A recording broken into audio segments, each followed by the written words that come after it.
नमस्कार दोस्तों, आप सभी का स्वागत है आपके अपने YouTube channel study with Ravi पर। फ्रेंड्स, आज की इस क्लास में हम वीकली करंट अफेयर्स पढ़ने जा रहे हैं, जिसमें हम 17 दिसंबर से 24 दिसंबर तक के सभी इंपॉर्टेंट करंट अफेयर्स को पढ़ेंगे। सभी क्वेश्चन दोस्तों इंपॉर्टेंट और सिलेक्टेड हैं, जो आपकी परीक्षा में सीधे देखने को मिल सकते हैं। हर एक क्वेश्चन को दोस्तों हम डिटेल से जानेंगे, जिससे आपको क्वेश्चन अच्छे से समझ में आ सके।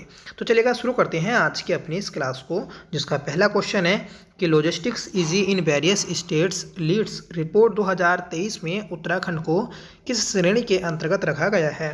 तो उत्तराखंड को दोस्तों फास्ट मूवर श्रेणी के अंतर्गत रखा गया है। सही आंसर रहेगा ऑप्शन सी। डिटेल जानते हैं कि वाणिज्य और उद्योग मंत्री पीयूष गोयल द्वारा विभिन्न राज्यों में logistics easy in various states LEADS report 2023 जारी की गई। लीड्स सभी राज्यों और केंद्र शासित प्रदेशों में लॉजिस्टिक्स बुनियादी ढांचे, सेवाओं और मानव संसाधनों का आकलन करने के लिए एक स्वदेशी डेटा संचालित सूचकांक है। पहली लॉजिस्टिक्स रिपोर्ट 2018 में जारी की गई थी और पांचवी लीड्स रिपोर्ट जारी की गई है दोस्तों 2023 में। ठीक है, देखिए जो उत्तराखंड को शामिल किया गया है फास्ट मूवर श्रेणी में। इसके अलावा दोस्तों कौन कौन से राज्य शामिल हैं, तो इसमें केरल, महाराष्ट्र, मध्य प्रदेश, राजस्थान, आंध्र प्रदेश, नागालैंड, अंडमान निकोबार द्वीप समूह, लक्षद्वीप और पुदुचेरी भी शामिल हैं। अगला प्रश्न है कि भारत में प्रथम जायरोकॉप्टर एडवेंचर की शुरुआत किसके द्वारा की गई है। तो ये की गई है दोस्तों उत्तराखंड राज्य के द्वारा। सही आंसर रहेगा ऑप्शन ए। फ्रेंड्स, उत्तराखंड पर्यटन विकास बोर्ड ने Rajhans aero sports and adventure private limited के सहयोग से उत्तराखंड के विभिन्न स्थलों को जोड़ने और पर्यटकों को आनंद लेने के लिए जायरोकॉप्टर एडवेंचर की शुरुआत की है। ठीक है, तो याद रखिएगा, इंपॉर्टेंट क्वेश्चन है। अगला प्रश्न है, केंद्रीय कृषि मंत्री अर्जुन मुंडा ने किस राज्य को पशुपालन के लिए सर्वश्रेष्ठ राज्य अवार्ड से सम्मानित किया है। तो ये सम्मानित किया गया है दोस्तों उत्तराखंड को। सही आंसर रहेगा ऑप्शन डी। डिटेल जानते हैं कि नई दिल्ली में एग्रीकल्चर टुडे ग्रुप द्वारा आयोजित 14वीं एग्रीकल्चर लीडरशिप अवार्ड्स के दौरान केंद्रीय कृषि मंत्री अर्जुन मुंडा ने उत्तराखंड को पशुपालन में सर्वश्रेष्ठ राज्य का अवार्ड दिया है। उत्तराखंड के पशुपालन मंत्री हैं सौरभ बहुगुणा, जिन्होंने यह अवार्ड प्राप्त किया है। यह अवार्ड 2008 से प्रत्येक वर्ष इंडियन एग्रीकल्चर संबंधित ग्रामीण समृद्धि के लिए व्यक्तिगत एवं संगठनात्मक रूप में किए गए उत्कृष्ट कार्यों को प्रोत्साहन देने के लिए प्रदान किया जाता है। अगला प्रश्न है कि किस क्रिकेट खिलाड़ी को अर्जुन पुरस्कार से सम्मानित किया जाएगा। तो अर्जुन अवार्ड से जो सम्मानित किया जाएगा तो वह मोहम्मद शमी को सम्मानित किया जाएगा। ठीक है, स्पेशल पूछा है दोस्तों क्रिकेट खिलाड़ी, तो कौन है क्रिकेट खिलाड़ी? मोहम्मद शमी, जिन्हें यह पुरस्कार दिया जाना है। वनडे विश्व कप 2023 में शानदार प्रदर्शन करने के लिए मोहम्मद शमी को देश के प्रतिष्ठित खेल पुरस्कार अर्जुन अवार्ड से सम्मानित किया जाएगा। युवा कार्यक्रम और खेल मंत्रालय ने राष्ट्रीय खेल पुरस्कार 2023 की घोषणा कर दी है और शमी सहित 26 खिलाड़ियों को अर्जुन अवार्ड से सम्मानित किया जाएगा। यह अवार्ड अगले वर्ष 9 जनवरी को राष्ट्रपति भवन में एक विशेष रूप से आयोजित समारोह में राष्ट्रपति के हाथों से प्रदान किया जाना है। ठीक है, तो आपको याद रखना है कि वर्ष 2023 में जो राष्ट्रीय खेल पुरस्कार की घोषणा की गई है, तो इनमें कितने खिलाड़ियों को अर्जुन पुरस्कार दिया जाएगा। तो 26 खिलाड़ियों को यह पुरस्कार दिया जाना है। अगला प्रश्न है कि किसे हाल ही में भारतीय कुश्ती महासंघ का अध्यक्ष चुना गया।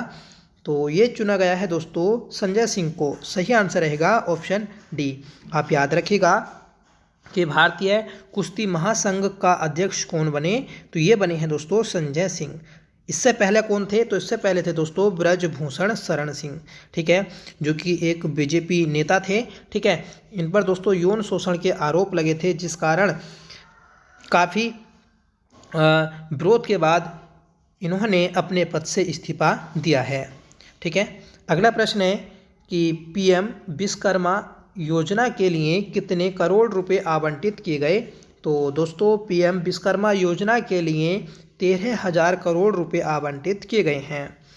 ठीक है, डिटेल जानते हैं कि वित्त वर्ष 2023-24 से 2027-28 तक के लिए सरकार ने पीएम विश्वकर्मा योजना के लिए 13,000 करोड़ रुपए आवंटित किए। पीएम विश्वकर्मा योजना 17 सितंबर 2023 को प्रधानमंत्री नरेंद्र मोदी के 73वें जन्मदिन के अवसर पर शुरू की गई थी। ठीक है, तो यहाँ पर एक क्वेश्चन और मिला आपको कि पीएम विश्वकर्मा योजना कब शुरू की गई थी, तो यह 17 सितंबर 2023 को शुरू की गई थी। पीएम विश्वकर्मा योजना एक केंद्रीय क्षेत्र की योजना है। ठीक है, अगला प्रश्न है कि भूमि राशि पोर्टल किस मंत्रालय की एक पहल है। तो भूमि राशि पोर्टल ये दोस्तों सड़क परिवहन और राजमार्ग मंत्रालय की एक पहल है। सही आंसर है हमारा ऑप्शन सी। 5वां प्रश्न है कि एक वर्ष में 100 मिलियन यात्रियों को यात्रा कराने वाली पहली भारतीय एयरलाइन कौन बनी है। तो ये बनी है दोस्तों इंडिगो। राइट आंसर रहेगा ऑप्शन ए।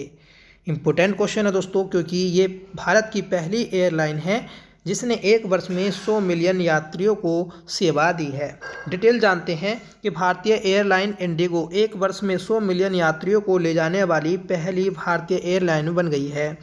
इंडिगो साल 2023 में 100 मिलियन यात्रियों को ले जाने के बाद भारत की सबसे बड़ी एयरलाइन बन गई है। इंडिगो ने पिछले 6 महीने में 20 नए इंटरनेशनल रूट पर अपनी उड़ान शुरू की थी और inter globe aviation limited Indigo के रूप में कारोबार कर रही है। ठीक है, और इसका मुख्यालय जो है दोस्तों गुड़गांव में स्थित है। ठीक है, तो इंडिगो का मुख्यालय कहाँ पर स्थित है, गुड़गांव में स्थित है। अगला प्रश्न है अंतर्राष्ट्रीय गीता सेमिनार और गीता महोत्सव का आयोजन किस राज्य में किया जा रहा है। तो दोस्तों अंतर्राष्ट्रीय गीता सेमिनार और गीता महोत्सव का जो आयोजन किया जा रहा है तो वह आपका हरियाणा में किया गया। ठीक है, ये किया गया था दोस्तों 17 दिसंबर से 24 दिसंबर तक। ठीक है, डिटेल जानते हैं कि अंतर्राष्ट्रीय गीता सेमिनार और गीता महोत्सव का आयोजन कुरुक्षेत्र हरियाणा में किया जा रहा है। उपराष्ट्रपति जगदीप धनखड़ ने 17 दिसंबर 2023 को इसका उद्घाटन किया था और इसका मुख्य कार्यक्रम 17 दिसंबर से 24 दिसंबर तक आयोजित किया गया। असम इस कार्यक्रम में मुख्य राज्य भागीदार है और अप्रैल 2023 में ऑस्ट्रेलिया में अंतर्राष्ट्रीय गीता महोत्सव का भी आयोजन किया गया था। तो आपसे ये भी पूछा जा सकता है कि अप्रैल 2023 में किस देश में अंतर्राष्ट्रीय गीता महोत्सव का आयोजन किया गया था। तो दोस्तों ऑस्ट्रेलिया में किया गया था। अगला प्रश्न है कि मौलाना अबुल कलाम आज़ाद ट्रॉफी किसने जीती। तो ये जीती है दोस्तों गुरु नानक देव विश्वविद्यालय अमृतसर ने। इम्पोर्टेंट है क्योंकि दोस्तों राष्ट्रीय खेल मंत्रालय के द्वारा इसे आयोजित किया जाता है। जानते हैं दोस्तों इसको कि इसमें क्या है कि राष्ट्रीय खेल पुरस्कार 2023 के तहत मौलाना अबुल कलाम आज़ाद ट्रॉफी इस वर्ष गुरु नानक देव विश्वविद्यालय अमृतसर को प्रदान की गई। मौलाना अबुल कलाम आज़ाद ट्रॉफी अंतर विश्वविद्यालय टूर्नामेंट में शानदार प्रदर्शन के लिए हर साल प्रदान की जाती है। वहीं प्रथम उपविजेता का award lovely professional university Punjab और द्वितीय उपविजेता का अवार्ड कुरुक्षेत्र विश्वविद्यालय कुरुक्षेत्र को दिया गया है। ठीक है, अगला प्रश्न है राष्ट्रीय भूविज्ञान डेटा रेपोजिटरी पोर्टल की किसने लॉन्च की है। तो इसे दोस्तों लॉन्च किया है प्रहलाद जोशी ने। सही आंसर रहेगा ऑप्शन डी। ठीक है दोस्तों, प्रहलाद जोशी ये वर्तमान में खनन मंत्री हैं। ठीक है, डिटेल जानते हैं कि केंद्रीय प्रहलाद जोशी ने नई दिल्ली में राष्ट्रीय भूविज्ञान डेटा रिपोजिटरी पोर्टल को लॉन्च किया। साथ ही उन्होंने महत्वपूर्ण खनिजों पर रोड शो का शुभारंभ किया। यह पूरे भारत में भूस्थैतिक जानकारी तक पहुंचने, साझा करने और उसका विश्लेषण करने के लिए एक व्यापक ऑनलाइन प्लेटफॉर्म है। भारतीय भूवैज्ञानिक सर्वेक्षण की स्थापना 1851 में की गई थी। ठीक है, और इसकी स्थापना जो की गई थी दोस्तों तो वह मुख्य रूप से रेलवे के लिए कोयला भंडार खोजने के लिए की गई थी। ठीक है, तो आपको ये भी याद रखना है कि भारतीय भूवैज्ञानिक सर्वेक्षण की स्थापना कब की गई थी तो 1851 में की गई थी। नेक्स्ट क्वेश्चन है हाल ही में भारत ने किस क्षेत्र में अपने पहले शीतकालीन वैज्ञानिक अभियान की शुरुआत की है? तो ये की है दोस्तों आर्कटिक क्षेत्र में। सही आंसर रहेगा ऑप्शन ए। ठीक है, इंपॉर्टेंट है क्योंकि दोस्तों शीतकालीन वैज्ञानिक अभियान है और यह पहला भारत का अभियान है। ठीक है, क्योंकि दोस्तों ग्रीष्मकालीन अभियान तो दोस्तों आर्कटिक क्षेत्र में पहले से ही स्थित है, पर शीतकालीन अभियान यह पहला अभियान है। डिटेल जानते हैं कि केंद्रीय मंत्री किरण रिजिजू ने आर्कटिक क्षेत्र के लिए भारत के पहले शीतकालीन वैज्ञानिक अभियान को हरी झंडी दिखाई। रमन रिसर्च इंस्टीट्यूट आर्कटिक क्षेत्र में पहले शीतकालीन भारतीय अभियान में भाग लेगा। साल 2008 से भारत आर्कटिक में हिमाद्री नामक एक अनुसंधान केंद्र संचालित करता है।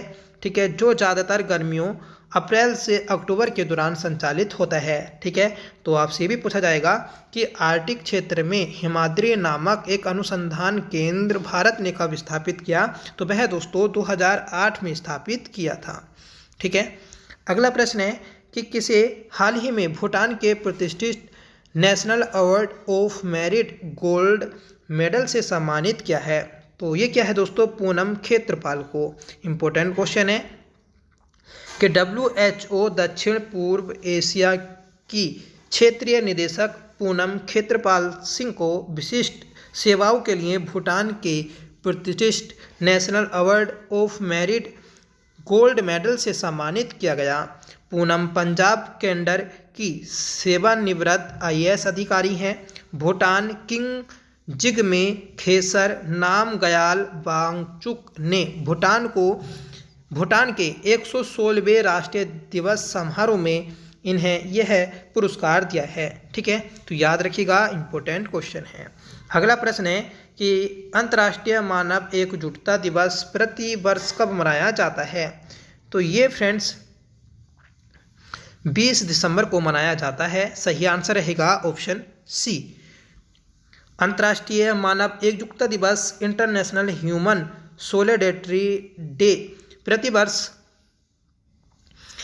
20 दिसंबर को मनाया जाता है। इस दिवस पर लोग गरीबी, भूखमरी और बीमारियों को खत्म करने के तरीकों को अपनाने का संकल्प लेते हैं। 20 दिसंबर 2002 को UN ने विश्व एकजुटता कोष की स्थापना की थी। ठीक है, तो आप ये भी याद रखिएगा कि 20 दिसंबर 2002 को UN ने विश्व एकजुटता कोष की स्थापना की।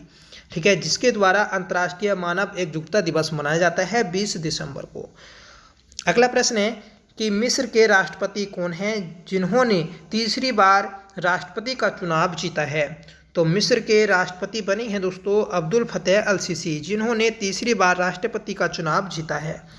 मिस्र में हाल ही में संपन्न हुए राष्ट्रपति चुनाव में राष्ट्रपति अब्दुल फतेह अल सीसी ने तीसरी बार जीत दर्ज की है। ठीक है, अगला प्रश्न है कि मेजर ध्यानचंद खेल रत्न पुरस्कार 2023 से कितने लोगों को सम्मानित किया जाएगा? तो मेजर ध्यानचंद खेल रत्न पुरस्कार 2023 से 2 खिलाड़ियों को सम्मानित किया जाना है। सही आंसर रहेगा ऑप्शन ए। फ्रेंड्स, युवा कार्यक्रम एवं खेल मंत्रालय ने राष्ट्रीय खेल पुरस्कार 2023 की घोषणा कर दी। ये अवार्ड 2024 में 9 जनवरी को राष्ट्रपति भवन में भारत के राष्ट्रपति द्वारा प्रदान किए जाएंगे। इस बार मेजर ध्यानचंद खेल रत्न अवार्ड बैडमिंटन खिलाड़ी चिराग चंद्रशेखर शेट्टी और रंकी रेड्डी सात्विक साईराज को प्रदान किया जाएगा। वहीं इस बार दोस्तों 26 खिलाड़ियों को अर्जुन पुरस्कार भी दिया जाएगा, जो हमने पीछे क्वेश्चन पढ़ा था। ठीक है, तो याद रखिएगा कि राजीव गांधी खेल रत्न पुरस्कार जो दिया जाएगा दोस्तों, तो वह 2 खिलाड़ियों को दिया जाएगा और दोनों दोस्तों बैडमिंटन खिलाड़ी हैं, चिराग चंद्रशेखर शेट्टी और रंकी रेड्डी सात्विक साईराज को। अगला प्रश्न है, भारतीय नौसेना ने हाल ही में किस जल क्षेत्र में स्वदेशी गाइडेड मिसाइल तैनात की है? तो ये तैनात की है दोस्तों गोल्फ ऑफ अडन में। ठीक है, तो राइट आंसर रहेगा ऑप्शन ए। फ्रेंड्स, भारतीय नौसेना ने हाल ही में समुद्री डकैती की घटना के मद्देनज़र अदन की खाड़ी क्षेत्र में स्वदेशी गाइडेड मिसाइल विध्वंसक तैनात किया है। इस कदम का उद्देश्य अडन की खाड़ी क्षेत्र में समुद्री डकैती के प्रयासों को रोकना है। अडन की खाड़ी अरब सागर में स्थित है, यमन और सोमालिया के मध्य स्थित है, जिसे दोस्तों हॉर्न ऑफ अफ्रीका के नाम से भी जाना जाता है। यह लाल सागर और अरब सागर के बीच एक प्राकृतिक समुद्री लिंक बनाता है। ठीक है, अगला प्रश्न है कि किस केंद्रीय मंत्री ने 2 दिवसीय जनजातीय केंद्रित कार्यक्रम आदि व्याख्यान का उद्घाटन किया है? तो ये क्या है दोस्तों, आपका अर्जुन मुंडा ने। राइट आंसर रहेगा ऑप्शन ए। ठीक है, इंपॉर्टेंट क्वेश्चन है, याद रखना है। फ्रेंड्स, केंद्रीय जनजातीय मामलों के मंत्री हैं अर्जुन मुंडा, जिन्होंने नई दिल्ली में 2 दिवसीय जनजातीय केंद्रित कार्यक्रम आदि व्याख्यान का उद्घाटन किया है। ठीक है, कार्यक्रम का आयोजन राष्ट्रीय जनजातीय अनुसंधान संस्थान द्वारा किया जाएगा, जिसका उद्देश्य जनजातीय परंपरा और संस्कृति की जटिलताओं की गहरी समझ और उनके अस्तित्व की चुनौतियों को पता लगाना है। ठीक है, तो इस कार्यक्रम को कौन आयोजित करेगा, ये भी आप याद रखिएगा। 18वां क्वेश्चन है कि खेलो इंडिया यूथ गेम्स का आयोजन किस राज्य में किया जाएगा? तो इसका आयोजन दोस्तों आपका तमिलनाडु में किया जाएगा। सही आंसर रहेगा ऑप्शन डी। इंपॉर्टेंट क्वेश्चन है, खेलो इंडिया यूथ गेम्स का आयोजन तमिलनाडु में किया जाना है। ठीक है, केंद्रीय युवा कार्यक्रम खेल मंत्री अनुराग सिंह ठाकुर चेन्नई में खेलो इंडिया यूथ गेम्स के आधिकारिक लोगो, जर्सी, शुभांकर और थीम गीत को लॉन्च किया। खेलो इंडिया यूथ गेम्स का 6ठा संस्करण आगामी वर्ष में 19 से 31 जनवरी तक निर्धारित किया गया है। आगामी संस्करण तमिलनाडु के 4 शहरों में आयोजित होना है, चेन्नई, त्रिची, मदुरई और कोयम्बटूर में। ठीक है, युवा खेलों के पिछले 5 संस्करण जो आयोजित किए गए हैं, तो वह दिल्ली, पुणे, गुवाहाटी, पंचकुला और भोपाल में आयोजित किए गए हैं। तो पिछले जो 5 संस्करण आयोजित किए गए, तो वह दोस्तों इन जगह पर आयोजित किए जा चुके हैं। अगला प्रश्न है कि किसे हाल ही में federation of international hockey player of the year award से सम्मानित किया गया? तो दोस्तों हार्दिक सिंह को federation of international hockey player of the year award से सम्मानित किया जा चुका है। इसके डिटेल जानते हैं दोस्तों। अंतर्राष्ट्रीय हॉकी महासंघ ने घोषणा की है कि भारत के हार्दिक सिंह और सविता ने 2023 federation of international hockey player of the year और federation of international hockey goalkeeper of the year का अवार्ड जीता है। साल 2021 और 2022 में जीतने के बाद यह सविता का लगातार तीसरा इंटरनेशनल हॉकी महिला गोलकीपर ऑफ द ईयर का अवार्ड है। डच गोलकीपर पीरमिन व्लैक ने भी federation of international hockey goalkeeper of the year का पुरस्कार जीता है। तो आप याद रखिएगा, इंपॉर्टेंट है। अगला प्रश्न है कि ग्रामीण विकास मंत्रालय ने स्वयं सहायता समूह के उत्पादों की पहुंच बढ़ाने के लिए किसके साथ समझौता किया है? तो यह दोस्तों जियो मार्ट के साथ समझौता किया है। ठीक है, डिटेल जानते हैं कि ग्रामीण विकास मंत्रालय ने दीनदयाल अंत्योदय योजना राष्ट्रीय ग्रामीण आजीविका मिशन के स्वयं सहायता समूह के उत्पादों की पहुंच बढ़ाने में मदद के लिए रिलायंस रिटेल के जियो मार्ट के साथ एक समझौता ज्ञापन पर हस्ताक्षर किया है। दीनदयाल अंत्योदय योजना भारत सरकार का एक प्रमुख गरीबी उन्मूलन कार्यक्रम है। ठीक है, और ग्रामीण गरीबों की आजीविका में सुधार के लिए दुनिया की सबसे बड़ी यह पहल है। अगला प्रश्न है कि राष्ट्रीय गणित दिवस प्रतिवर्ष कब मनाया जाता है? तो यह दोस्तों 22 दिसंबर को मनाया जाता है। सही आंसर रहेगा ऑप्शन सी। दोस्तों महान गणितज्ञ श्रीनिवास रामानुजन की जयंती के उपलक्ष्य में प्रतिवर्ष 22 दिसंबर को राष्ट्रीय गणित दिवस इंटरनेशनल मैथमेटिक्स डे मनाया जाता है। साल 2012 में तत्कालीन प्रधानमंत्री मनमोहन सिंह ने 22 दिसंबर को राष्ट्रीय गणित दिवस के रूप में घोषित किया था। ठीक है, तो ये भी आप याद रखिएगा कि राष्ट्रीय गणित दिवस जो मनाया जाता है तो वह 2012 से मनाया जाता है। कब मनाया जाता? तो यह दोस्तों 22 दिसंबर को मनाया जाता है। साल 1991 में श्रीनिवास रामानुजन की जीवनी the man who knew infinity प्रकाशित हुई थी। ठीक है। अगला प्रश्न है कि आईपीएल इतिहास के दूसरे सबसे महंगे खिलाड़ी बने पैट कमिंस को किस खिलाड़ी ने खरीदा है? तो पैट कमिंस को दोस्तों खरीदा है सनराइजर हैदराबाद ने। राइट आंसर रहेगा ऑप्शन ए। दोस्तों ऑस्ट्रेलिया के कप्तान पैट कमिंस ने आईपीएल नीलामी में इतिहास रचा। कमिंस आईपीएल इतिहास में दूसरे सबसे महंगे बिकने वाले खिलाड़ी बन गए। सनराइजर हैदराबाद में 2 करोड़ रुपए की बेस प्राइस वाले ऑस्ट्रेलियाई कप्तान को 20.5 करोड़ रुपए में खरीदा। वहीं मिचेल स्टार्क को केकेआर ने 24.75 करोड़ रुपए में खरीदा है, जो कि आईपीएल के इतिहास के सबसे महंगे खिलाड़ी बने हैं। ठीक है, तो याद रखिएगा कि आईपीएल 2024 के लिए दोस्तों सबसे महंगे खिलाड़ी कौन खरीदे गए? तो दोस्तों मिचेल स्टार्क खरीदे गए हैं और जो कि केकेआर टीम ने खरीदे हैं। इनकी कीमत है दोस्तों 24.75 करोड़ रुपए। अगला प्रश्न है कि भारतीय नौसेना ने किस आईआईटी के साथ संयुक्त अनुसंधान एवं विकास के लिए समझौता किया है? तो ये क्या है दोस्तों? आईआईटी कानपुर के साथ। राइट आंसर रहेगा ऑप्शन ए। ठीक है। आगे है दोस्तों कि पहले खेलो इंडिया पैरा गेम्स में किस राज्य ने सर्वाधिक पदक हासिल किए हैं? तो पहले खेलो इंडिया पैरा गेम्स में सबसे ज़्यादा पदक हासिल किए हैं दोस्तों हरियाणा राज्य ने। सही आंसर है ऑप्शन बी। इम्पोर्टेंट है दोस्तों क्योंकि खेलों से संबंधित करंट अफेयर्स क्वेश्चन एक ना एक पूछा ही जाता है एग्जाम में। ठीक है, तो जो हाल ही में दोस्तों जितने भी गेम्स हुए हैं, चाहे वह आपके नेशनल गेम्स हों या फिर इंटरनेशनल, सभी को आपको अच्छे से पढ़ना होगा। ठीक है, तो याद रखिएगा कि पहले खेलो इंडिया पैरा गेम्स जो आयोजित किए गए थे, ठीक है, नई दिल्ली में, तो उनमें हरियाणा ने सर्वाधिक पदक हासिल किए हैं। डिटेल जानते हैं कि पहली बार आयोजित किए गए खेलो इंडिया पैरा गेम्स में हरियाणा राज्य ने सर्वाधिक पदक हासिल किए, जिसने 40 स्वर्ण, 39 रजत और 26 कांस्य सहित कुल 105 पदक हासिल किए। खेलो इंडिया पैरा गेम्स की शुरुआत 10 दिसंबर को नई दिल्ली में की गई थी और उत्तर प्रदेश 25 स्वर्ण, 23 रजत और 14 कांस्य सहित 62 पदकों के साथ दूसरे स्थान पर है। तीसरे स्थान पर है दोस्तों तमिलनाडु, जिसने 20 स्वर्ण, 8 रजत और 14 कांस्य पदकों को हासिल किया है। ठीक है, तो आपको पहला, दूसरा और तीसरा स्थान भी याद रखना होगा।